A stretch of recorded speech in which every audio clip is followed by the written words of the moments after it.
Китептин аты «Майтаңдаган өрдөгүм». Майтаңдаган өрдөгүм, түз басканга көмбөдүң.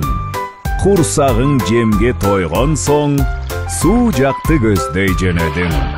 Каршыңдан чыккан чаар бака, квак-квак деп сууга секирди. Өрдөк да сууга чуңкуду, куйруктарын тикчейтип. Ойноктогон кичи өрдөк гак-гак деп ага үн салды. Бака дагы жөн турбады. Квак-квак деп үн катты.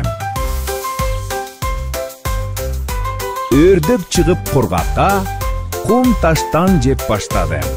Көлчүктөн таап сөл жан, андан да баш тартпады. Кампайтып курсак тойгон соң, бут сунуп жээке жантайды. Бака да жөн жатпады, чиркей чымын кармады. Даамын татып көргөн соң, шилекей чуура тамшанды. Бака башка бир жандык, өрдөк болсо канаттуу. Экөө тең сууда ойношот, бул кандайча таң калыштуу. Өрдөк суудан чыкканда майтаң-майтаң деп жол жүрөт. Ал эми чаар курбака жерден жерге секирет. Кургактыкта бака өрдөк окшошпойт бири-бирине.